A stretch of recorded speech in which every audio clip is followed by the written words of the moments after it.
I'd been putting it off, but it was finally time to clean out my garage. So on February 10th, 2012, I rolled my wheelchair out into the garage and began cleaning up the pile that had been accumulating over the many years of my life.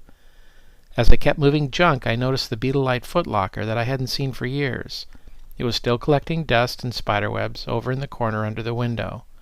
It was an old, dirty military storage box that all of us kids were issued to keep our stuff in. It had been so many years that I had almost forgotten I still had it. Back in the 1980s, I journaled everything that happened to me during this time, and stored the journals in this footlocker. It was my job to draw illustrations and write descriptions of my experiences, as well as what my teammates told me their experiences were, and put them down in these journals. I rolled my wheelchair over to the footlocker, unlocked it, and opened the top of it. A puff of dust flew up in the air as the lid of the chest fell back. I could clearly see the neatly stacked journals were still as I had left them over 30 years ago. When I looked inside, I had forgotten how many of these I had done. Back when I had written these journals, it was a very scary time for our country. There was a Cold War going on between the United States and the Soviet Union, which is now Russia. These journals were top secret and could not be shown to anyone outside the government at the time. But now that Russia was no longer an enemy, they had been declassified and I was free to share them with anyone. It's strange for me to think that so much of my life was wrapped up in this little green beetle, which was the firefly symbol representing Beetle Light. So these are the journals of my life and the lives of my friends during that time. This all started when I was a 12-year-old boy in a small eastern coastal town in the United States, with an old Indian name called Lightning Bow. Here are the Beetle Light Journals, beginning with the first one that got the whole thing started. Beetle Light Journal number 1, Keeper of the Light. Chapter 1. This is My Life. My name is Chris Richards, and I live on the east coast of the United States in a little coastal town named Lightning Bow. This is an old Indian name given to us over 300 years ago. Many people think it came from the special kind of species of firefly that we have here. Our town attracts tourists from around the world every June to see these little beetles put on their big light show. I'm a writer and an artist, so I thought I'd try my luck at writing a journal. This is my first, so we'll see how it goes. This is what I looked like when I was 12, at home doing artwork. One of my other favorite things to do at home was invent things. I'll get into that in a minute. As you can see, I'm in a wheelchair. I don't have the use of my legs, and I can't feel anything from the waist down. It's always been that way, but I don't let it stop me from doing what I like to do. Something amazing happened to me on Tuesday, the 29th of May, 1984. This experience was so out of the ordinary that it's the reason I started journaling in the first place. So here's what happened. If I wasn't painting, sketching, or inventing something, you would have found me hanging out at the Briarwood Rehabilitation and Training Center, where I spent most of my free time working out with some of the best wheelchair racers in the country. My goal was to someday make the racing team. We had the best athletes from every sport in the country training here for what is now called the Paralympics and also the Special Olympics. Briarwood was one of the top sports training centers in the country back in 1984, and I was lucky it was located right here in my little town of Lightning Bow. So I took full advantage of hanging out with these athletes as much as I could. As I said earlier, Lightning Bow is what the Indians had named this valley leading to the ocean. Everybody thinks that the Indians saw the flashing fireflies in the shape of a bow or something, and named this forest area Lightning Bow. I guess the name stuck because here we are 300 years later and we're still calling our town Lightning Bow. Our particular species of firefly does something very special. Every year tourists come from all over the world to our town to see them for 2 weeks in June when they put on their show. This species of firefly is famous for synchronized flashing or flashing at the same time. This is a big deal, and our town makes a lot of money from these tourists, so the fireflies are protected here and they're important to our economy.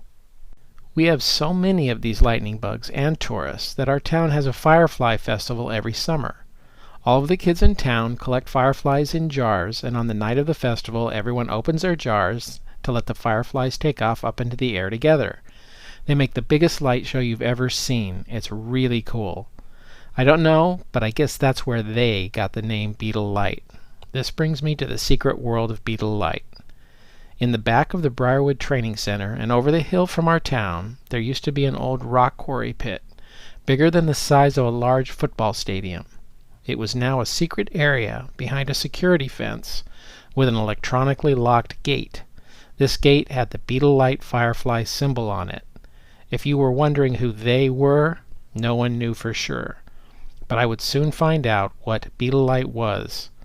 This is the beginning of how I found out what goes on behind that mysterious security gate with the little green beetle on it. The security gate was off limits to everyone but a few select people. Some of these people I had seen training at Briarwood. No one knew who they were or what went on behind the Beetle Light gate. It looked like some kind of government operations area, but no one without a special Beetle Light electronic card could get past the guard to find out what went on inside.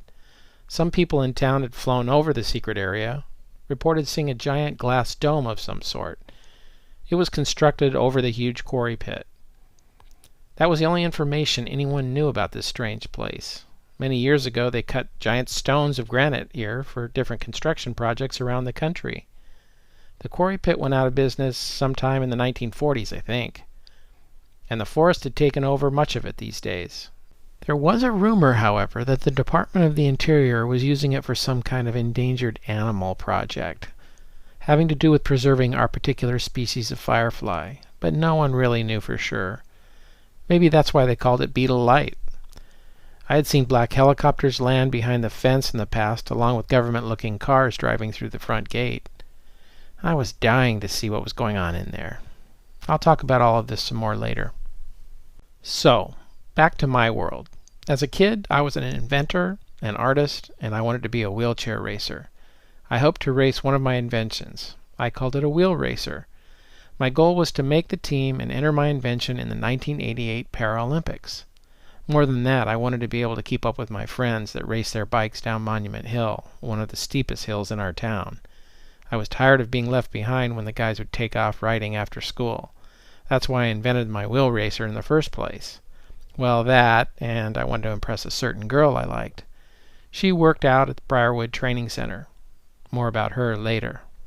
At the time, I was still working out the bugs in my wheel racer, but it was fast, real fast. I would take it down some pretty steep hills, but it was a little tippy at high speed. It moved right along, though, with some special wheel hubs I invented to make it race faster going downhill than a regular bike. It was made from parts of bicycles, go-karts, and other things in my dad's garage. I sort of copied some of Bob Hall's design. He was so cool. He was the first person to enter the Boston Marathon in a racing wheelchair that he invented in 1975. He raced the 26 miles in 2 hours and 58 minutes with just arm power. My chair wasn't as good as his at the time, but I kept working on the design. There was a steep road that wound down through the cemetery above the lighthouse in our town. It started at the top of the hill and came down through the graveyard and ended at the old lighthouse. This was the best place to test my wheel racer, because there weren't many people or cars to get in the way. More important than that was my friends wouldn't see me wipe out if I got out of control. I had been at the cemetery so many times testing, I must have known every name on every gravestone there. I kept testing and designing and redesigning the wheel racer until I got it right. I thought I had a winner with the latest version I was testing that day. At the time I thought, if I can keep it from tipping over, which was the problem I was having at high speed, I would have no problem keeping up with my friends going down Monument Hill. My best friend was Chase Stoddard. He had a twin brother named Jeff who was in rehabilitation over at the Briarwood Training Center, but I never really hung out with him. He was kind of a brain, and we didn't have much in common other than both of us were in wheelchairs. I did like to hang out with Chase, though, who had the fastest bike in my school. I thought that if I could keep up with Chase down Monument Hill, all my other friends would want to race with me too. So I kept working on my design, and Chase was happy to help me with my testing, because he beat me every time. Chapter 2. It all started on Tuesday. As I said, I spent a lot of my free time at the Briarwood Training Center, where a lot of us with disabilities went to train for the Paralympics or the Special Olympics. Rosa, the cute girl in my science class, also trained at Briarwood on the archery range. She was the girl I wanted to impress by racing down Monument Hill with the guys. I used to watch Rosa practicing on the shooting range at Briarwood. She was amazing. She was training as an archer for the Paralympics in 1988. She hit everything she aimed at. I thought she would easily make the archery team. I hoped I could make the racing team someday too. I thought maybe we could train together. I liked her a lot, but she didn't even know I was alive.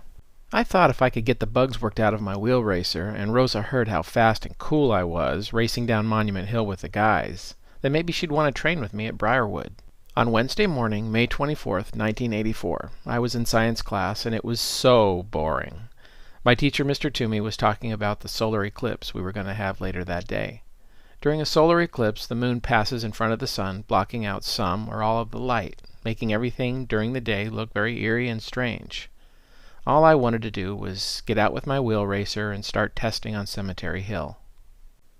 In class, we had to make these stupid pocket-sized cardboard cutouts and stick a hole through them. This would show the moon blocking out and moving in front of the sun. The sun shines through the hole in the cardboard and reflects on your hand or whatever, so you don't look directly at the sun and hurt your eyes. Looking at the sun directly can make you go blind, so I guess it was a good idea if you cared about seeing the eclipse. Mr. Toomey said the eclipse might do some strange things to nature on that day, like affecting the tides at the beach or making animals act a little weird during the event. I thought, whatever.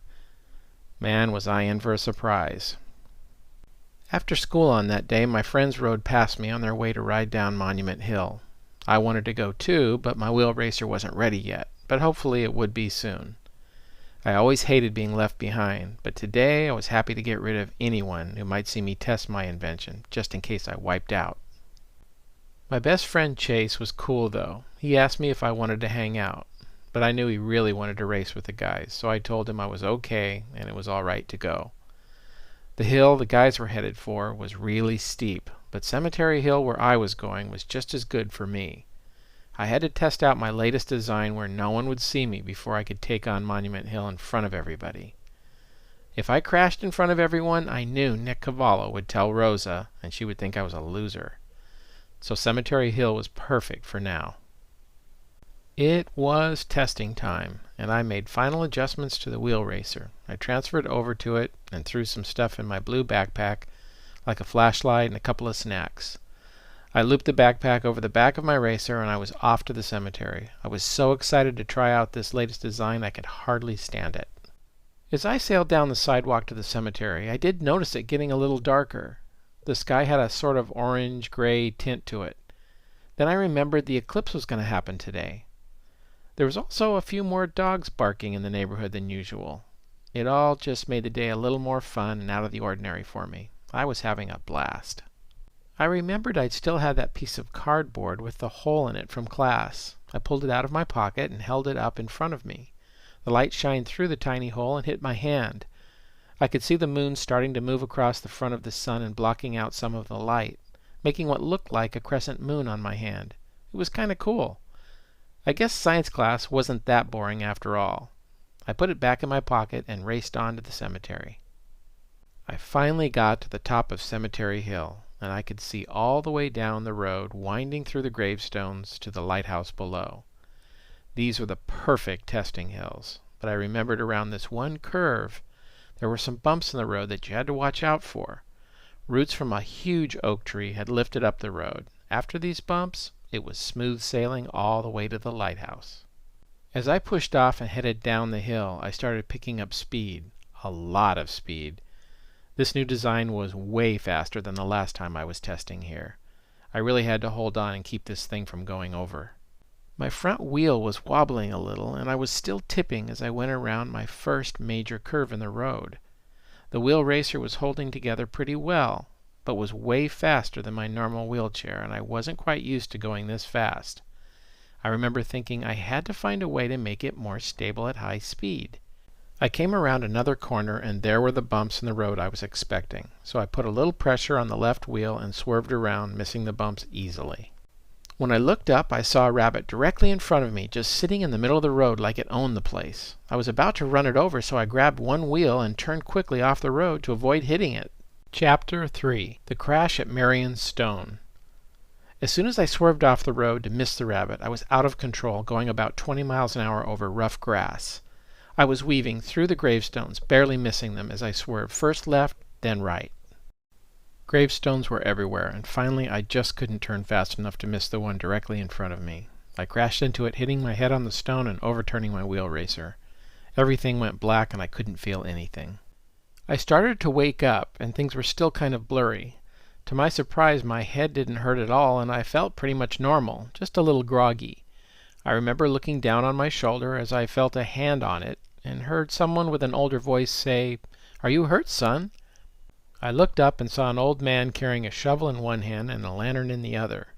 He was using the shovel as a cane to walk and was kind of stooped over. I thought I was going to get into trouble for crashing into the gravestone, but he didn't seem to care at all. He said his name was Bertram Colby, and that he was the caretaker of the cemetery. He picked up my wheel racer and set it upright. Thankfully, it was still in one piece. I pulled myself back up into the chair, and he asked me what my name was and what I was doing out on a night like this one. It wasn't night. It was 4 o'clock in the afternoon. It was starting to get more and more gray outside with the eclipse event that was happening, and the lantern he was carrying was getting brighter as it grew darker outside. I told him my name was Chris, and I was testing my new invention, the wheel racer. I remember he said something strange. He said, "Ah, that's what he wants with you. You're an inventor, too." Bertram was pointing at the gravestone that I had just crashed into. I looked at the stone, and it said, "Marion McCready, the keeper of the light. He never let it fail." I looked at Bertram Colby and pointed at the writing on the stone and asked, what did "he never let it fail" mean? Bertram told me that this gravestone belonged to Marion McCready and that he was the lighthouse keeper down at the bottom of the hill. Bertram went on to say it means that Marion never let the light go out in the lighthouse, and there had never been a shipwreck on the rocks in the harbor at night. Ship captains could always see Marion's light in the lighthouse tower as they rounded the point coming into the bay. He said Marion McCready was an inventor, like I was, and he had invented a chair like the one I was sitting in right now. I thought, that's kind of weird. Bertram got serious for a moment and looked up into the darkening sky and said, "Marion died on a night like this one. It was May 28th, 1900. At the time I wondered what he'd meant. Later I checked, and there was an eclipse on May 28th, 1900. I think it was just a coincidence. Maybe. I was interested in what he was saying about this lighthouse keeper, and that he had been in a wheelchair and invented things like I did back so long ago. So I followed him deeper into the cemetery. I had to dodge gravestones as he walked and talked. As we went farther into the older part of the cemetery, he pointed out the gravestones around us and said, "I know all these people." I looked around and realized we were in an area of the cemetery where people had died back in the 1800s. I thought he must be some kind of historian to have known who all these people were. It was like the whole town from that time period were all around us. He was a very interesting guy, and I liked him. I asked Bertram how the lighthouse keeper ended up in a wheelchair. He told me that on November 30th, 1834, on a day like this one, Marion was up on the light tower cleaning the lantern glass. It was in the middle of the day, and it started getting dark. He looked up at the sun that was blocked out by the moon, lost his balance, and fell from the tower. I asked Bertram how the lighthouse keeper ended up in a wheelchair. He told me that on November 30th, 1834, on a day like this one, Marion was up on the light tower cleaning the lantern glass. It was in the middle of the day, and it started getting dark. He looked up at the sun that was blocked out by the moon, lost his balance, and fell from the tower. I asked Bertram if that's what killed Marion. He said the fall didn't kill him, but he landed on some scaffolding which broke his fall, but unfortunately also broke his back, and he lost the use of his legs.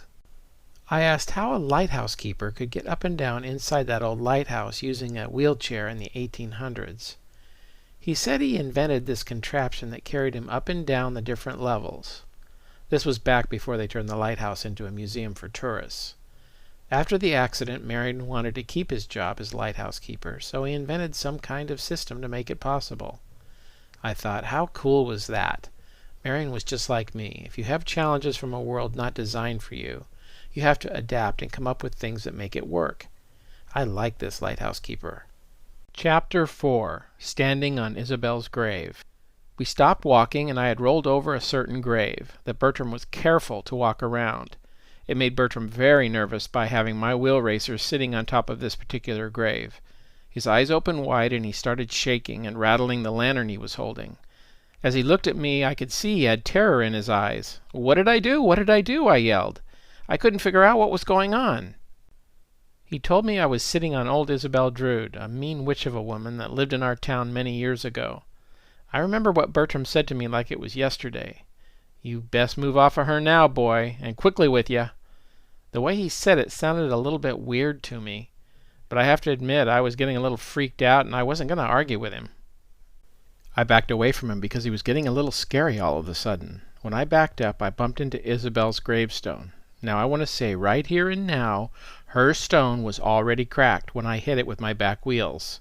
The top of the stone broke off and fell to the ground. Bertram really looked scared now. He looked at me and pointed down the hill and said, "You best get yourself to the lighthouse. She'll be coming for you now, boy." I looked down at the ground when I backed away from the broken stone, because I felt a little rumble under my chair. When I looked back up, Bertram Colby was gone. I was about as alone as I could be, and right in the middle of the oldest and scariest section of the graveyard. All of a sudden, this wasn't fun anymore, and I wanted out of here, and fast. I pulled hard backward with one wheel and pushed harder forward with the other, and spun my wheel racer around. I then took off as fast as I could toward the main road to get off this rough grass that was slowing me down so much. The rumbling was still coming from under Isabel's grave, and I could still hear it as I moved away from it, quickly toward the road. I wasn't watching where I was going because I was still looking for Bertram. When I looked forward again, I crashed into another stone. I got the chills. As I read the name on the stone in front of me, it said, "Bertram Colby, caretaker of the county cemetery. Rest in peace, our good friend." Oh, wow. Who had I been talking to all this time? I kept thinking, "Wake up, you're in a dream." But this didn't feel like any dream, and something really bad was coming my way. I didn't know what to think, but I had to get off this rough grass and back to the smooth road where my wheel racer could take off down the hill fast. As I pushed my chair as hard as I could toward the road, I kept looking back at Isabel's broken gravestone. There was still rumbling coming from the ground there. So many things were happening at the same time. I saw something start to form over Isabel's grave.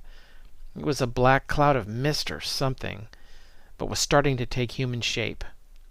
I was really scared, and I pushed harder for the road, which was about 50 feet away.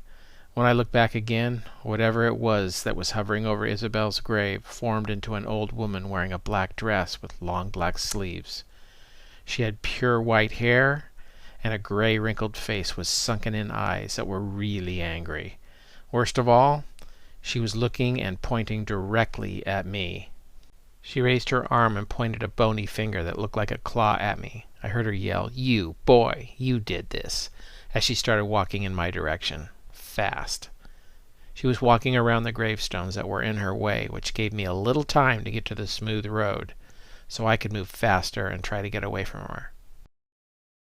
I remember I was thinking, I was dead if she caught me and sank those claws into my head. I was pushing my racer over the rough grass and almost to the smooth road when my front wheel finally came loose.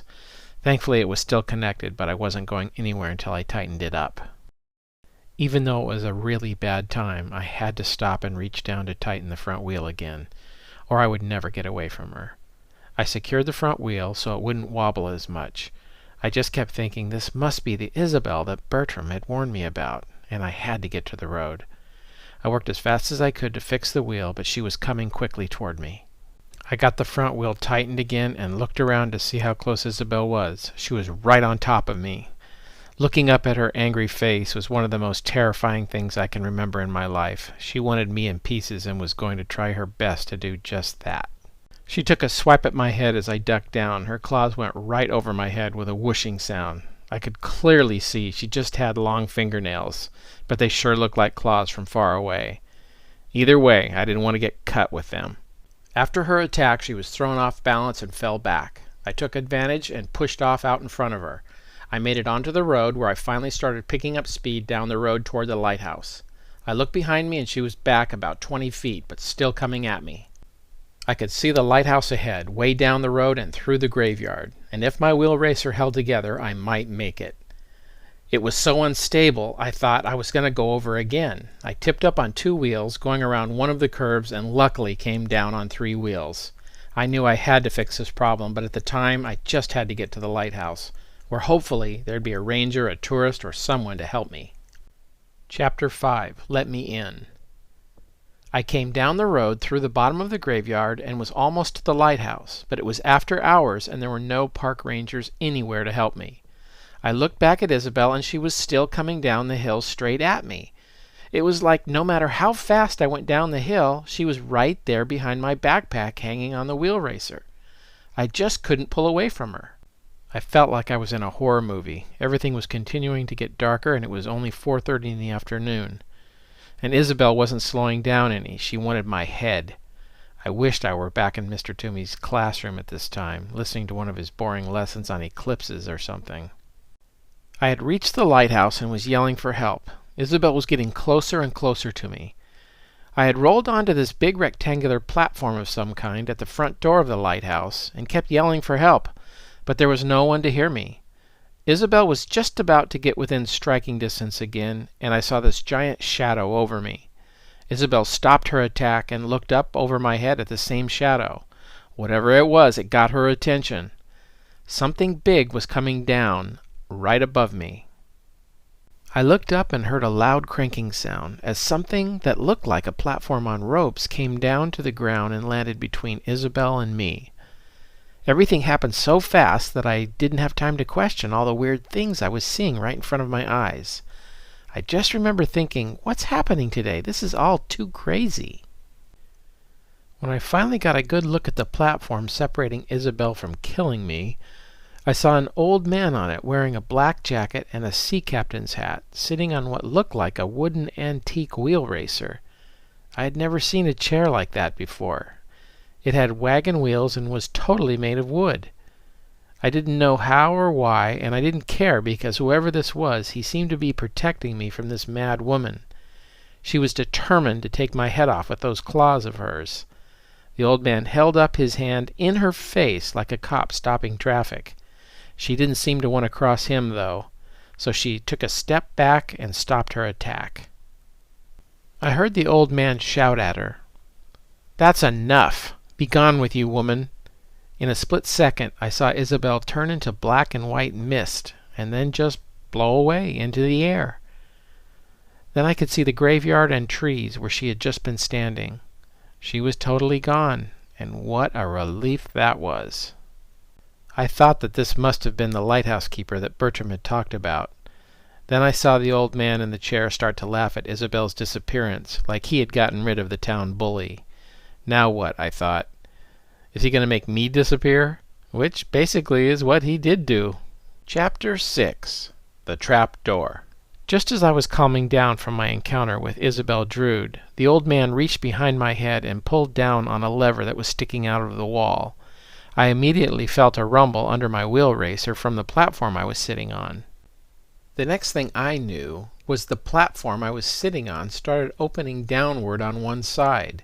It dropped me below ground level into a black hole under the lighthouse, creating a ramp at the same time. I started rolling down this ramp backwards into the dark. This was not fun. I looked up as I rolled down into this underground room and glanced up to see the old man looking down at me laughing through the opening above. I rolled off the platform and the trapdoor sprung back up into place, sealing me into this underground room. I was totally in the dark in some dusty, spider-infested space under the lighthouse. But I would have taken spiders over Isabel any day. I couldn't see anything. It was so dark. I reached back into my backpack and got a little flashlight that I knew I had in there. I hoped the batteries still worked, and thankfully they did. As I shined the light around the room, I noticed the room I was stuck in looked like the inside of a ship. I was clearly in the cellar of the lighthouse, but there were old parts from sailing ships everywhere. Over in the corner I saw a rusty lantern, the kind you see in old Western movies. It was on a wooden barrel, and I rolled over to it. There was a dusty box of matches next to a lantern I tried to light.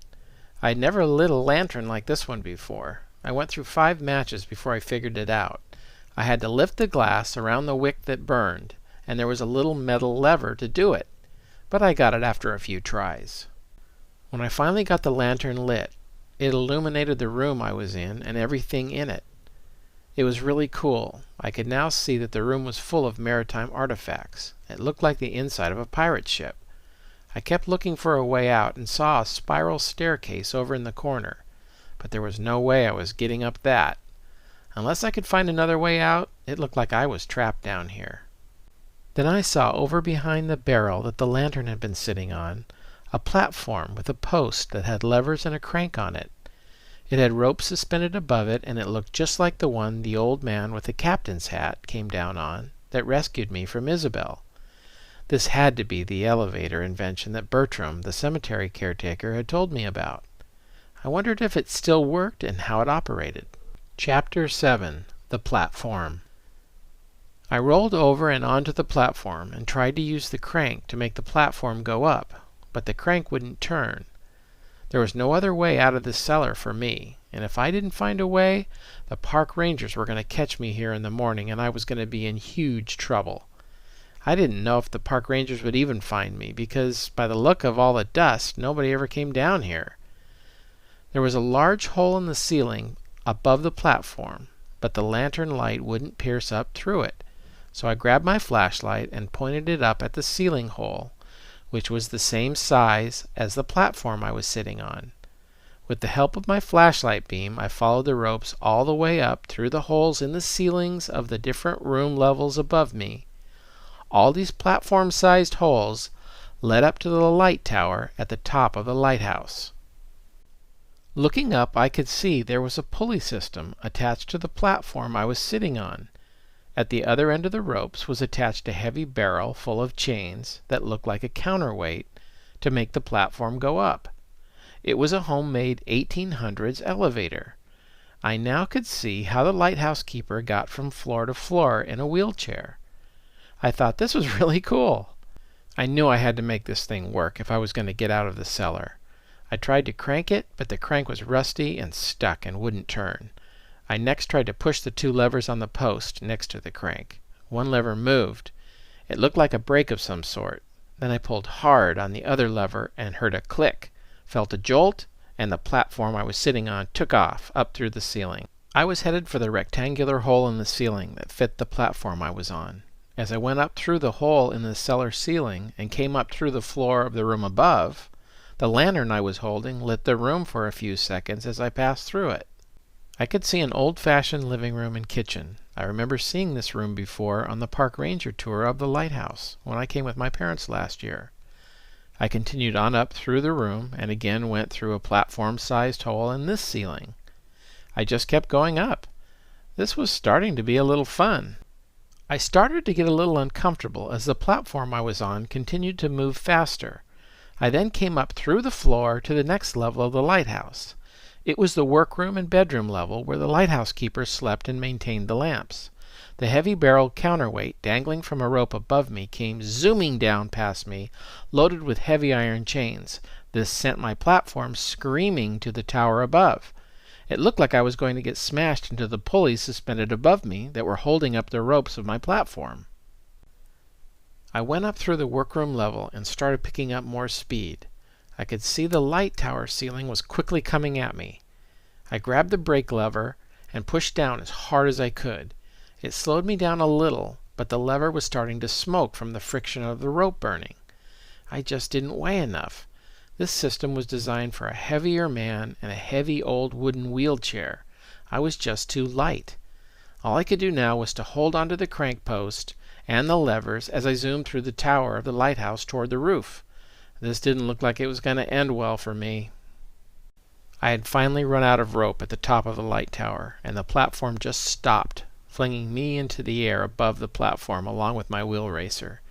As I was flying in the air, I could see hundreds of feet below, all the way down to the cellar.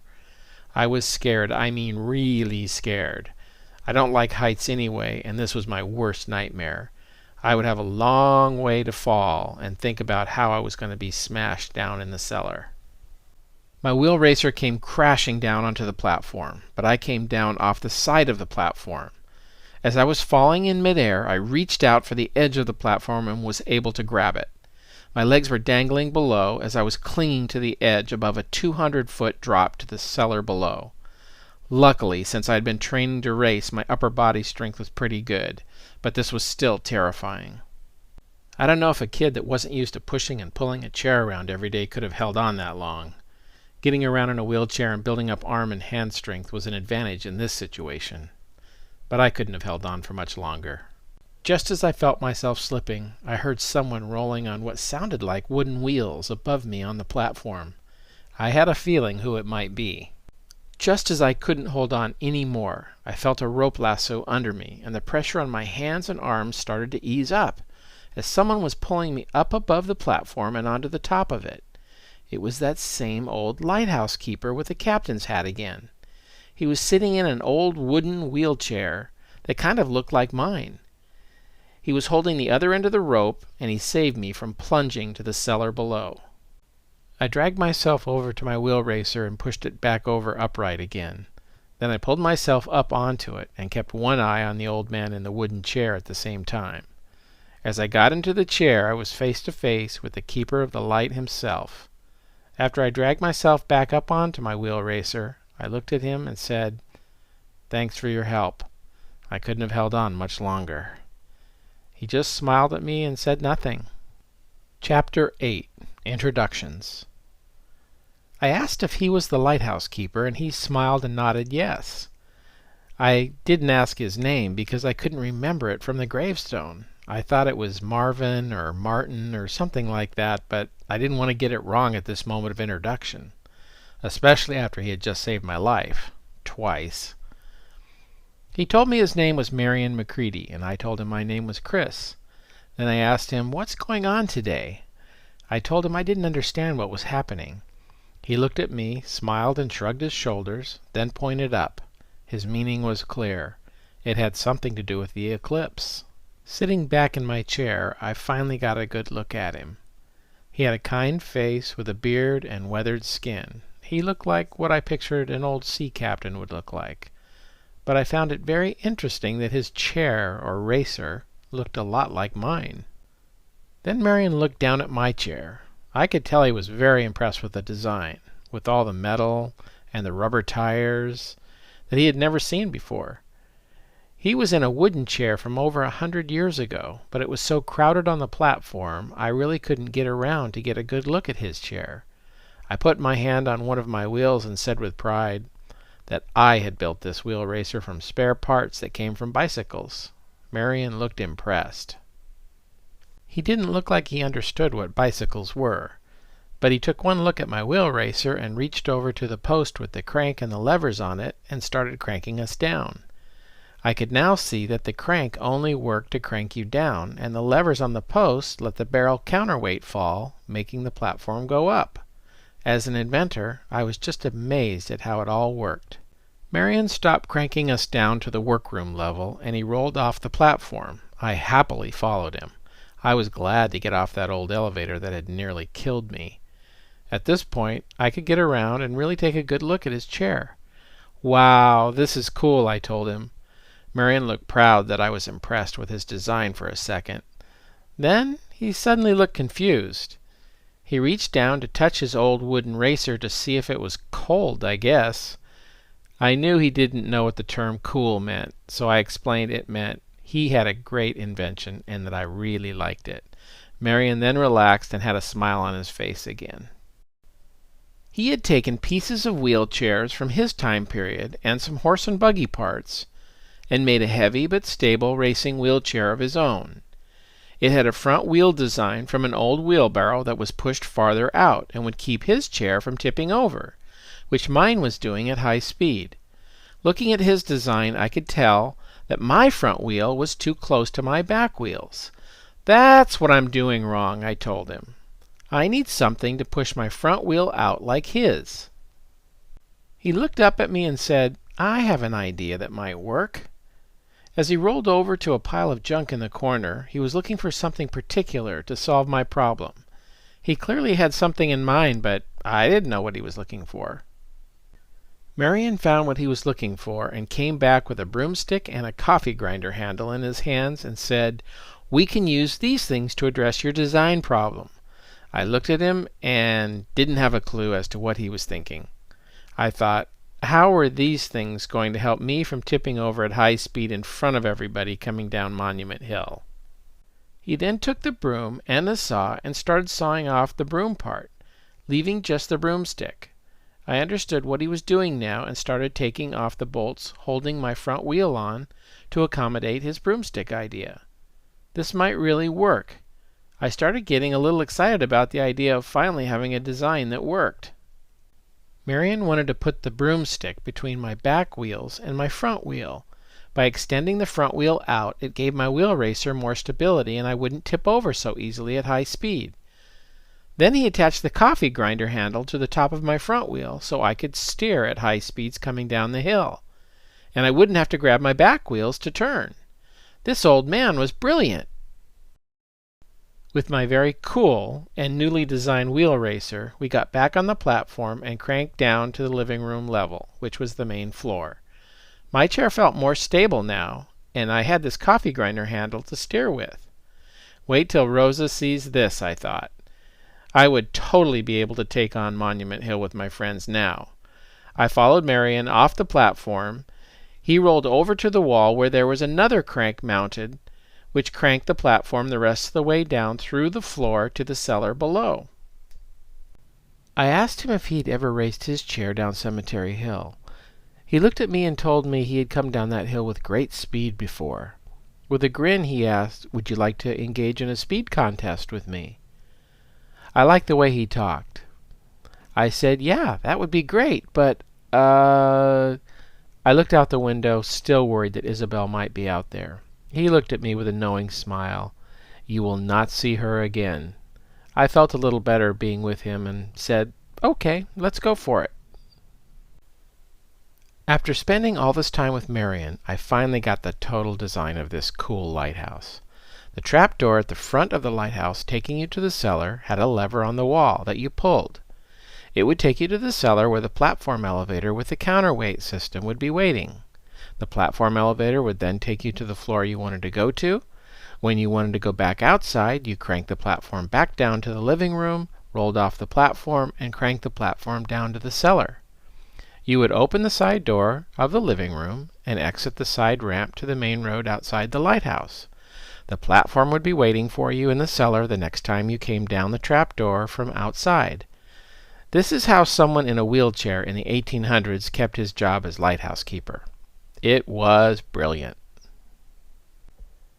Chapter 9. Race to the Top of Cemetery Hill.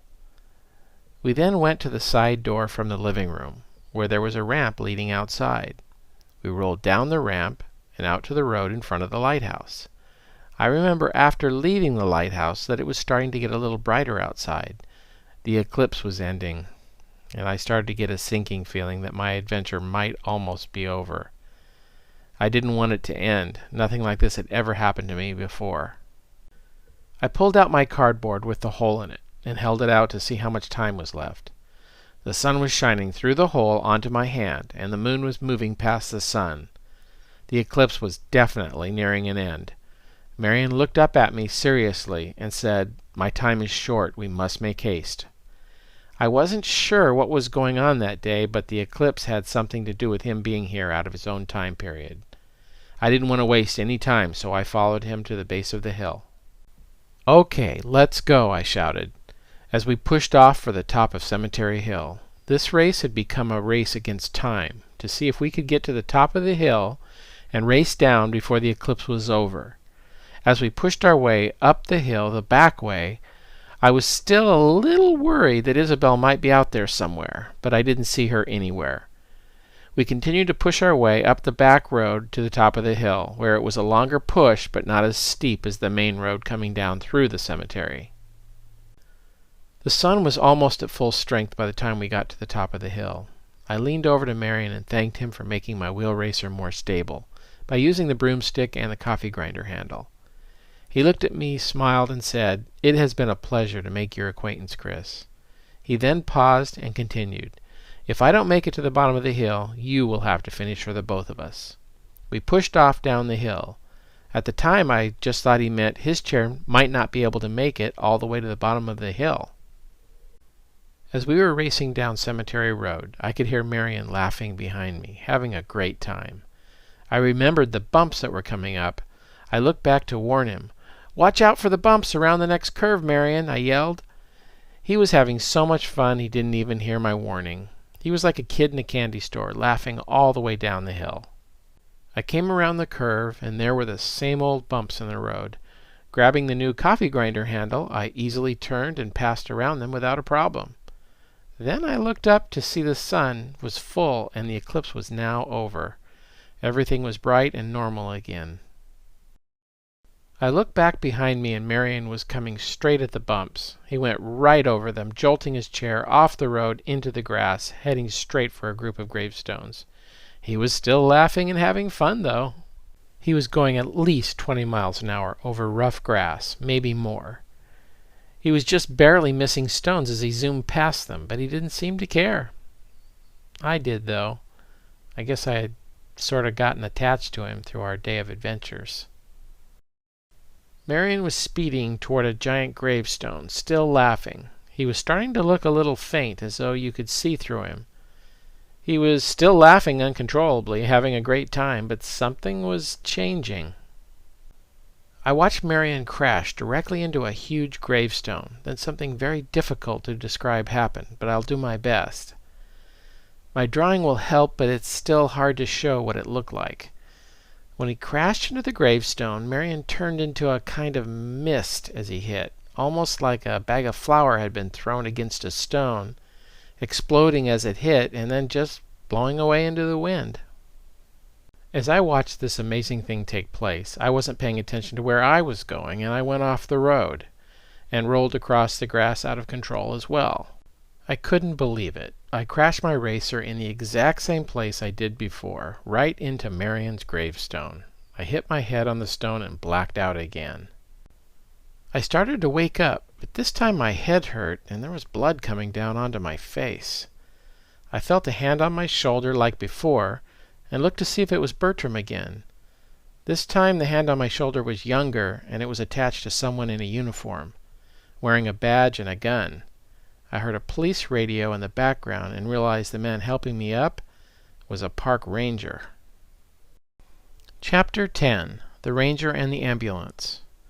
The ranger leaned down and asked me if my name was Chris Richards, and if I was okay. After I told him I was, he got on the radio and said, "We have him, but he's been in an accident in the cemetery. Tell his parents he's banged up a bit, but he'll be all right." There were red lights flashing on top of the ambulance, parked next to Marion's gravestone and the park ranger's truck. I remember thinking, I was in real trouble now. The paramedics put me on the stretcher to take me to the ambulance, and I quickly grabbed the ranger's arm and asked if he could bring my wheel racer to my house. He said he would. I couldn't see it, but I knew it was going to be in bad shape this time, because I was really moving fast with this newly designed racer. My head was hurting, and there was blood all over my shirt from the cut on my head. I was worried about the trouble I was going to be in for my mom back at home. My mom gave me an hour lecture about not riding alone in the cemetery as we were on our way home from the hospital. She was concerned about me not wearing my helmet, especially on steep hills with my wheelchair inventions.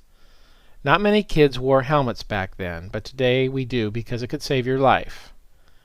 As my mom was talking, everything seemed to be back to normal, and I began to think about what happened yesterday during the eclipse.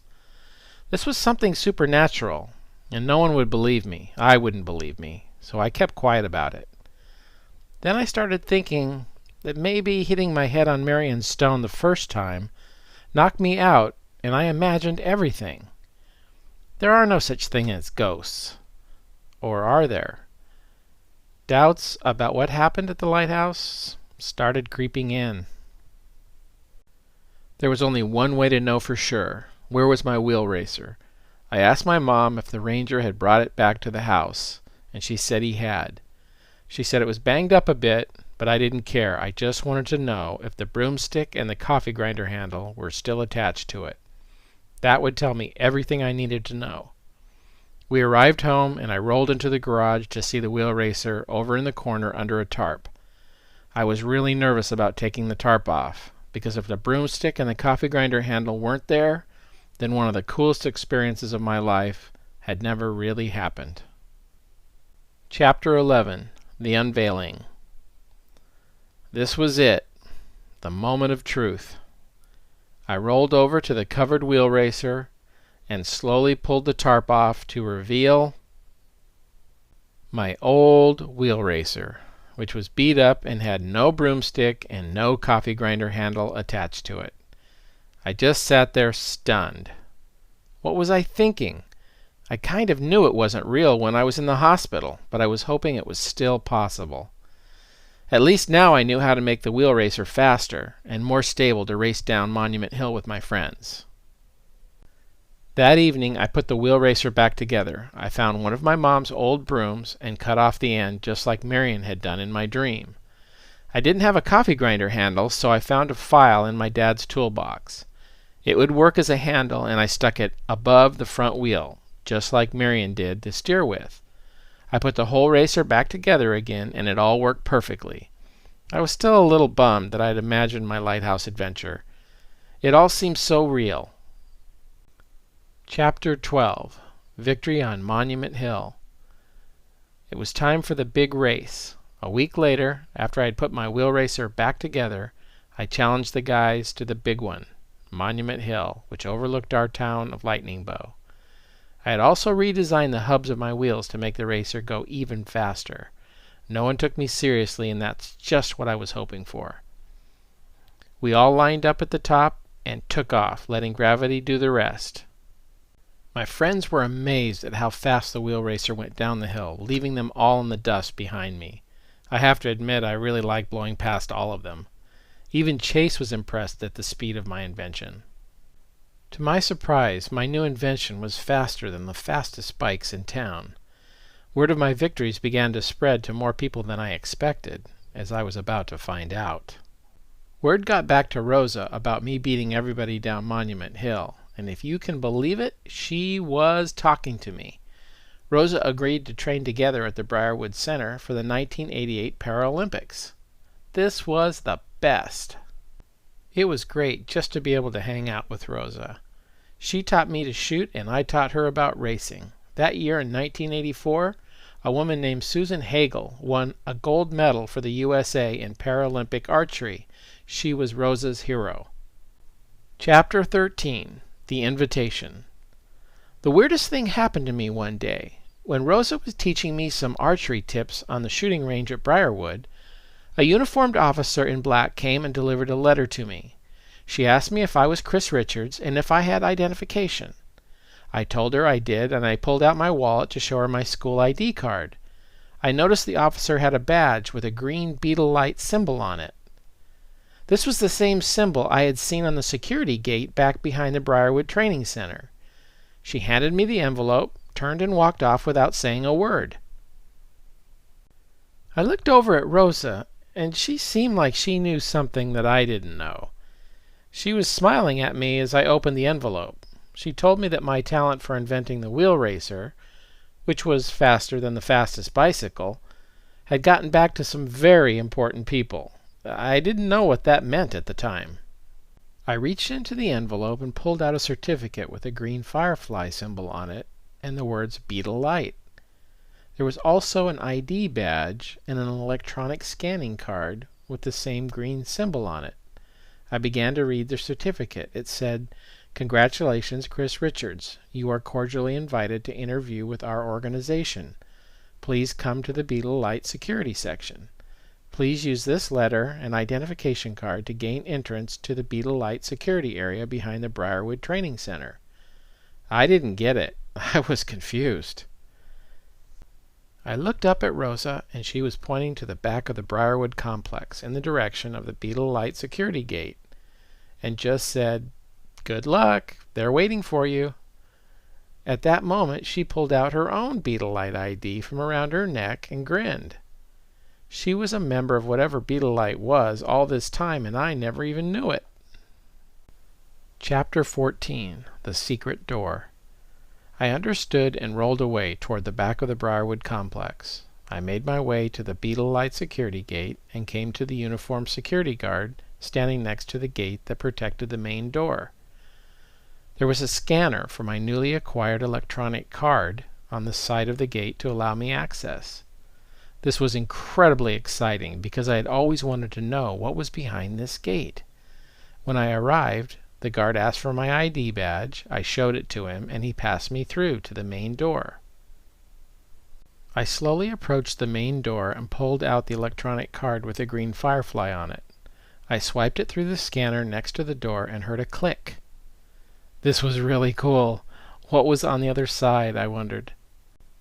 Then a motor started opening the door automatically to reveal the most amazing sight I have ever seen. You know how people say, this is really amazing, and it might be kind of cool, but it's not that great?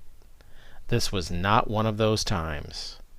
This was the coolest thing I have ever seen, and is the whole reason I am journaling about what Beetle Light is. When the door slowly swung open, I didn't know what I was looking at was even possible. The only thing that came to mind was, they're just like me. Watch for Beetle Light Journal number 2, The Night Raid.